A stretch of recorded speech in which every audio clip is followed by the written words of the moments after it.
Hi folks, hi. 5th of April, welcome. I'm just here at the kiln shed. I had a firing on Friday. I thought I'd just bring you in on it. We're going to open the kiln. Just going to show you my kiln log here, such as it is.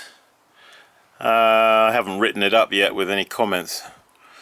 But basically, yeah, we started reduction at 2025 on the pyrometer.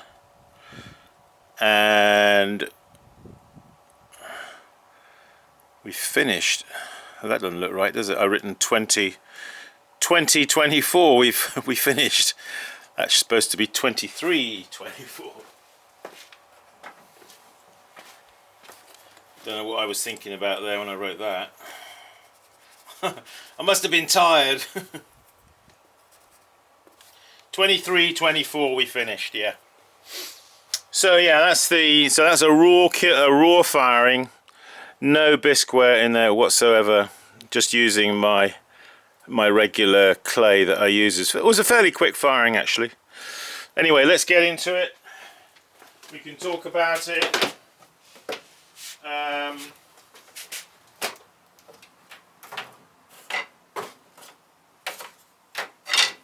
I should have a wear board here, but I don't. Yes, I do. Ha. Yes, I do.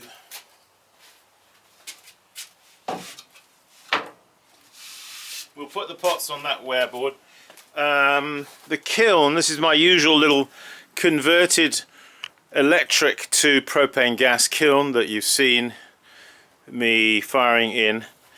You'll see these kiln shelves there. They are there to stop the wind, because on Friday when I was firing this, it was like crazy windy, and I had to put these shelves here to sort of protect the flame, you know, from getting blown out, etc.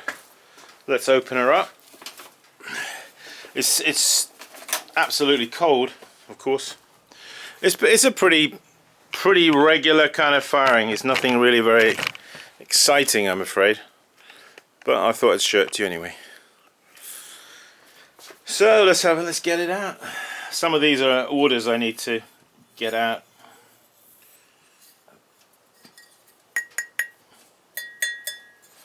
Yeah, came out quite nice. We'll just grab a few of these, quickly examine them. So I look for, you know, a nice melt of the glaze and nice oxides.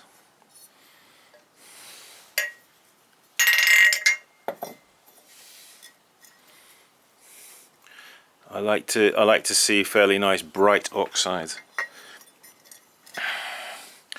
So one thing I do is when I finish the firing, I always I never put the brick over the chimney, you know, afterwards. I just let the cool night air just flow through the kiln, and I go inside, you know, and I may leave it for an hour or so, like that, or an hour and a half, before I'll decide it's time to go to bed, and then I'll come out here and just put a brick over the chimney finally. So this one actually has got some little bloats there, unfortunately. Yeah, that's a second. Another second. Seconds, they make good. Give them away to your friends and family, or sell them off cheap.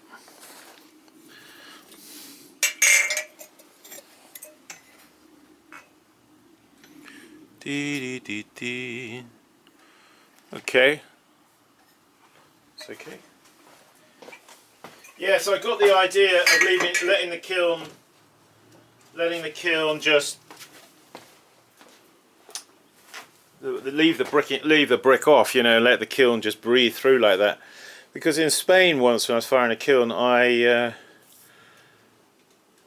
thought in the morning, I'll go down now and take the brick off the kiln, you know, let the kiln cool down, thinking I'd put the brick over the night before. And I got out to the kiln and I thought, oh no, the kiln is stone cold, what's going on? I was kind of confused. And then I realised I hadn't put the brick over after the firing, because it usually would trap the heat in there and it would stay hot, you know, right through the night. But it was absolutely cold. And I opened the kiln thinking, oh gosh, I wonder what the pots are going to be like, whether they're going to be cracked, or I didn't know really what to expect. So I opened the kiln, and I tell you what, it was like the best firing I've ever had. I thought, my goodness me, there's something, there's a little bit of learning. Learned something there, haven't I? So I've done that ever since. Always let the oxygen in the air, the cold night, just flow through the kiln. That's alright, isn't it? Nice little tea bowl. Nice little tea bowl. It's a nice little bud vase, that. Nice little foxglove bud vase. Yeah, we'll take that. Thank you very much. Thank you. Thank you, Lord. Now, what else have we got here? Yeah, this was I can't remember if it was on this one you saw me decorating or on something else I was doing. Oh, I think it was on a bud vase actually.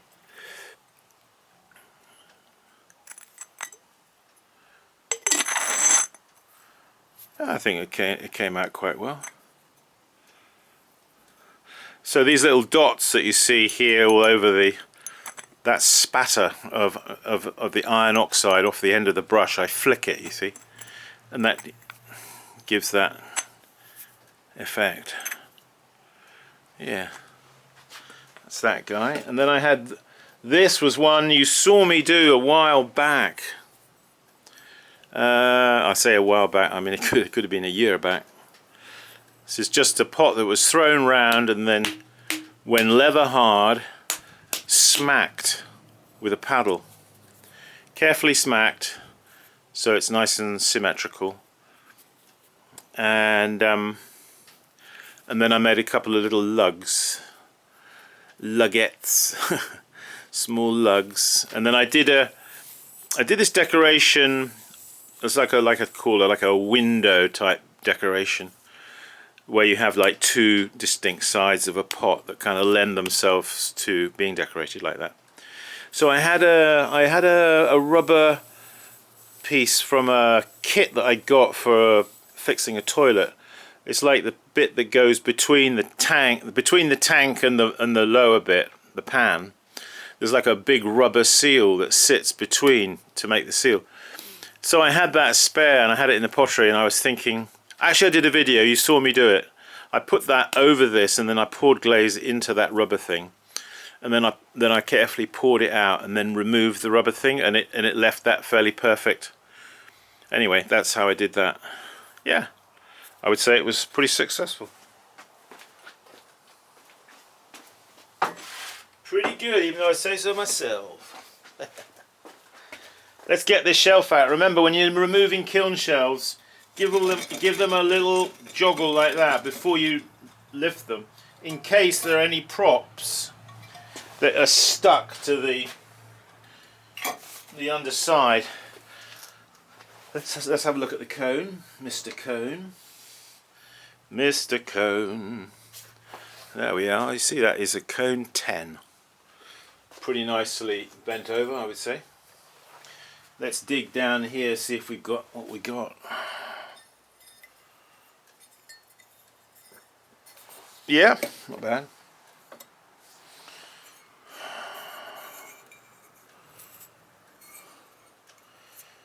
You know what I'm seeing, it's not real, it's kind of not really kind of bad enough to make it a second, but well, I think I'm dealing with some clay at the moment that's been recycled that has got some dirt into it or something.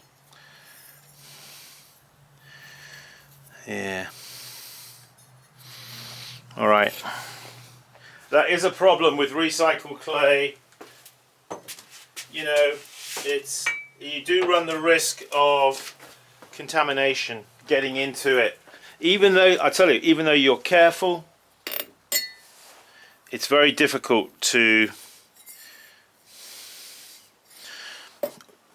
yeah, if you're after a tankard, these tankards are available. They're coming out reasonably well. Oh no, that one is the second. Oh, look at that. Yes. Okay, so you see that? That is a classic bloat on the bottom of the pot, because that was in like the hottest place of the kiln.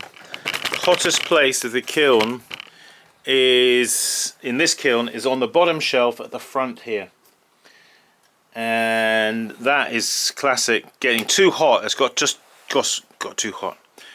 Also a couple of bloats there. That is a second. It's a good second, you know. I'll probably use it in the house. Yeah, little tiny bloats here, you know. It's on the bottom of the pot. I don't really worry too much about that. You know, we're not in a business of, you have to when you look at pots, don't just write it off because it's got the tiniest little technical imperfection. You think, it's no good. No, it could be actually a really nice pot, you know. Look at it with a, just have a little bit of an artistic eye. Now this is also a second. Yeah, look at that. You see, now this is getting, it's getting too, it's got that, and it's got a little bloat there, and it's got a tiny little, look, see that little hairline crack there? Little tiny hairline crack. So that, you see, is just going to have to be sold as a second.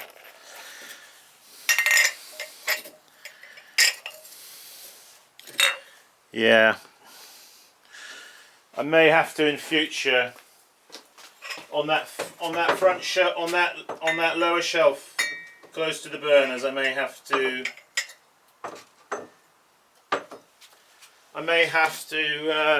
wad them. I think if I had wadded the pots so they weren't in direct contact with the shelf, they would have been a little better. If anybody else out there has got some bright ideas, give me a shout. You know, I'm always open to don't think I know it all, because I don't. I'm learning. So this is a little bud vase. That's quite nice.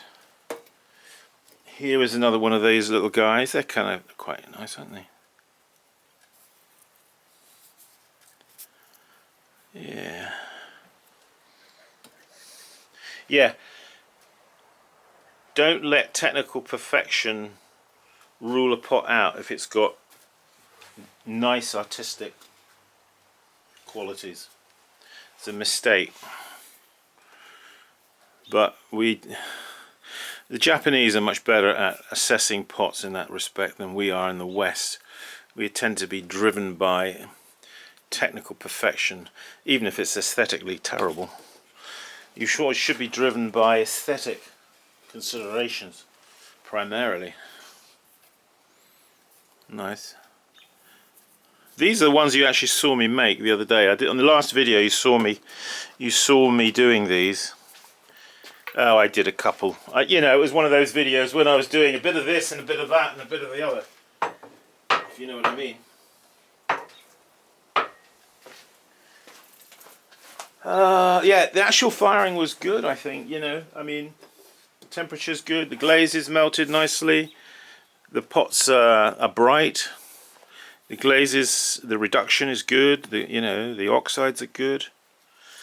So I have to say it was a good firing.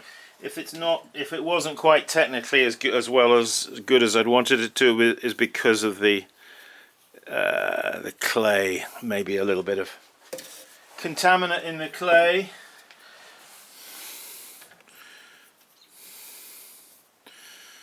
Yeah. So any of these pots, if they grab you, take a screenshot, write to me. We can talk about it if you want to buy it. Buy it or buy them. You can buy the whole kiln. So what we're going to do is we're going to do a count. How many pots were in that little kiln? You see, it's pretty small. We just got all of that border pots out of that kiln. They usually get around about 23, 24, something like that. I wonder how many we got. Let's count them up. 1, 2, 3, 4, 5, 6, 7, 8, 9, 10, 11, 12, 13, 14, 15, 16, 17, 18, 19, 20, 21, 22, 23, 24, 25, 26. 26 pots. There you have it, folks. 26 pots we got out of that. So even though you have a small kiln, don't let that put you off. Mind you, I've got that kiln I've got a fire. The other kiln, because I've got, as you can see over there in the background, I've got pots on shelves that I've got to get in. I've got to get that order out to my good friend Sam before he completely goes crazy. Anyway, folks, there it is. Thanks for joining me. Hope that was helpful to you. It's good to see pots out the kiln, and it's good to see some mistakes, isn't it? And to talk about it and think about the different aspects of pottery making. You know, what makes a pot a second, etc. Well, yeah, you know, you have to. It's a fine line sometimes, and you don't want to. I don't like sending out pots. If I'm down, here's a tip: if you get pots out of the kiln, you know, and you think, well, don't send out pots that you have any doubt about. That's my advice.